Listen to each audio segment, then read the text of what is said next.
Selamat malam, salam sejahtera. Terima kasih karena bersama dengan saya di Nazili Nudity Channel. Isu yang paling hangat pada petang ini ialah apabila kita digemparkan, Malaysia digemparkan dengan kemasukan ataupun perkara kesihatan Anwar Ibrahim.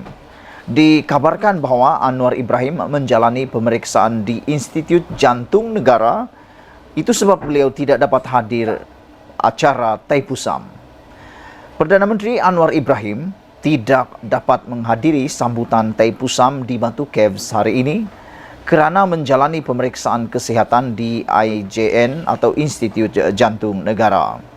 Seusai pemeriksaan dan doktor mengesahkan kesihatan beliau berada pada tahap yang baik, saya langsung menyambung tugasan bersama staf. Itu kata-kata Anwar pada hari ini. Menurut Menteri Sumber Manusia V. Siva Kumar, Perdana Menteri pada mulanya dijadualkan akan membuat penampilan. Namun, Anwar tidak dapat menghadiri sambutan itu. Pada itu, Siva Kumar berkata, Perdana Menteri mahu bertemu wakil jawatan kuasa kuil yang terlibat dengan sambutan Taipusam di seluruh negara. Mesyuarat itu akan diadakan dalam tempoh seminggu atau 2 minggu, katanya seperti dilaporkan The Star. Saudara-saudara sekalian, kita memang terkejut apabila di media sosial menyatakan bahawa Anwar Ibrahim tidak menghadiri acara besar yang melibatkan bangsa India ini. Namun demikian, setelah dapat perkabaran seperti ini, kita sangat bersedih. Semoga pemeriksaan ini hanyalah pemeriksaan rutin dan bukannya kerana ada masalah yang besar. Kerana kita mahu Anwar Ibrahim tetap menjadi Perdana Menteri untuk kita semua, sekurang-kurangnya 1 penggal lagi. Berdoalah bersama-sama dengan kita semua agar Perdana Menteri kita sehat. Ikuti terus kupasan berita selepas ini. Saudara-saudara, Anda pasti masih mengingat ada beberapa kali isu yang amat sensitif berlaku di Parlimen, sehingga ia menimbulkan kekecohan yang melibatkan berhari-hari, berminggu-minggu, bahkan sampai keluar daripada Parlimen. Apabila perkara berkaitan dengan perkauman dan juga seksis yang seringkali muncul secara tidak sengaja atau sengaja, secara tersirat ataupun tersurat, ianya kadang-kadang boleh dikesan oleh netizen berlaku di Parlimen. Meskipun di Parlimen tidak ada boleh dibawa dalam mahkamah, tetapi ianya kadang-kadang boleh dikesan oleh netizen dan netizen juga muak dengan perbuatan itu. Sehingga apabila ia menjadi lebih besar, keadaan Parlimen seakan-akan menjadi seperti zoo pula. Tengking-menengking, maki-memaki, ada lagi orang ugut-mengugut, semua itu pernah berlaku di Parlimen. Namun demikian, keputusan terkini oleh Speaker Dewan Rakyat, Speaker Parlimen, ialah apabila beliau mengatakan ahli Parlimen yang akan mengeluarkan kata-kata perkauman seksis di Parlimen akan didenda RM1.000. Sebagai penganalisis politik dan peminat kepada politik di Malaysia, saya sangat menyokong perkara ini. Bahkan saya hairan kenapa hanya RM1.000.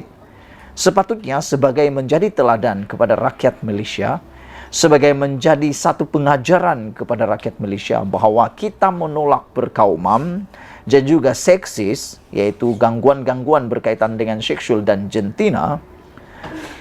Sepatutnya denda yang dikenakan bukan RM1.000. Kerana pada pendapat saya, ahli-ahli Parlimen yang ada di Malaysia, kalau RM1.000 itu macam tai gigi diorang saja. Orang sahabat cakap, macam tai gigi diorang saja. Kenapa? Mereka ada banyak duit. Itu hanya di celah-celah gigi mereka kalau RM1.000 sahaja. Mereka mungkin tidak akan takut dengan denda itu semata-mata. Jadi saya mencadangkan, biarlah ianya lebih tinggi lagi. Contohnya RM10.000 setiap satu kesalahan. Kerana kalau tidak, ianya tidak akan ditakuti. Ianya tidak akan dituruti. Dan yang paling penting, ia memberi isyarat kepada rakyat Malaysia, netizen khususnya, kita semua yang mengikuti Parlimen, menjadi isyarat kepada kita bahwa negara kita ini menolak perkauman dan juga seksis. Kita tahu bahwa negara ini berbilang kaum, juga mempunyai sentimen yang amat kuat dari segi agama. Jadi kita memang tolak, kita tak setuju langsung adanya unsur-unsur perkauman seksis, apalagi berlaku di parlimen. Kerana apabila ianya ada di parlimen, tentu saja menjadi persoalan kita bagaimana di bahagian bawah pula. Hari ini ahli parlimen yang mengeluarkan kenyataan berbau perkauman seksis atau menghina dalam persidangan Dewan Rakyat akan datang boleh didenda RM1.000 dan malah boleh digantung, kata Speaker Johari Abdul. Yang kita mahu ialah ini bukan hanya sekadar retorik semata-mata. Ini bukan hanya sekadar drama semata-mata. Yang kita mahu sebagai pemerhati politik dan juga rakyat Malaysia, kita mahu pelaksanaannya benar-benar dibuat. Ianya bukan sekadar hanya retorik dan bukan hanya sekadar ilusi semata-mata, tetapi ianya dilaksanakan sepenuhnya. Tanpa mengira siapa orang itu, adakah dia daripada pembangkang atau kerajaan, tidak ada terkecuali. Bak kata ketua hakim ataupun bak kata hakim negara ataupun hakim yang telah menjadi hakim dalam perbicaraan melibatkan pasport Zahid Abidi, beliau kata di sisi undang-undang semua rakyat Malaysia sama. Jadi ini harus dibuat. Tanpa mengira dia kerajaan atau pembangkang, kalau dia melakukan perkara ini, kesalahan perkauman, seksis atau menghina persidangan, perlu didenda RM1.000. Lebih baik lagi kalau lebih daripada RM1.000.